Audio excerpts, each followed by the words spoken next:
The Bluetooth device is ready to pair.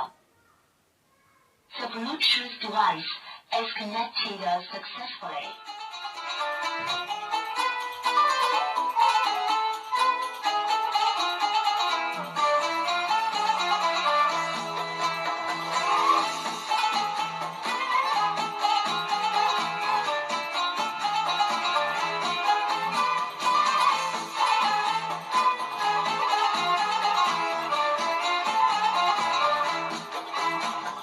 السلام عليكم، معاكم هيثم عبد العال من قناة اختراعات الاتش. انا عارف ان انا مقصر بقالي كتير ما بعملش فيديوهات، بس لظروف خاصة، فان شاء الله اللي جاي احسن باذن الله.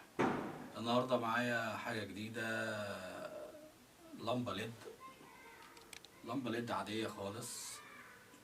شلت القلب بتاعها وعملتها زي صب ووفر صغير كده، تحطه في النجفة وتشغل من الموبايل، تسمع قرآن، تسمع أغاني، اللي انت عايزه. نجرب معانا اللمبة عادية خالص اهي.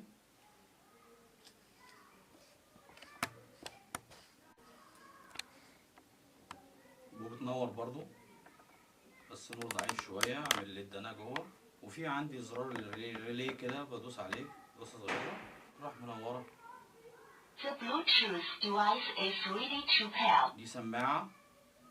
The Bluetooth device is connected successfully. هنسمع صوتها كده.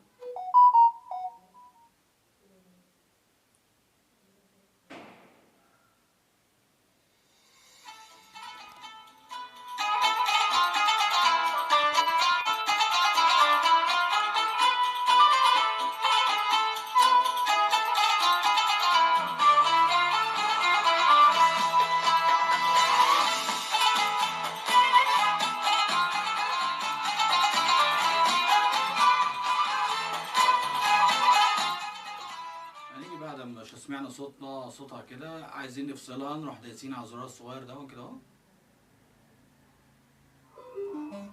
كده اتطفت بلوتوث، منوره بس كده، لمبه عادي.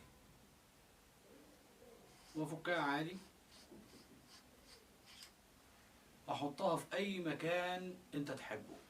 ممكن كمان في حاجه، ممكن تشتري الدوايه دي تقدر تحطها في اي فيشه، تركبها كده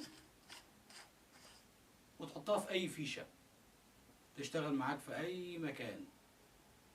ده حصري ان شاء الله باذن الله. الفيديو ده قريب جدا، هتشوفوا تفاصيل الفيديو.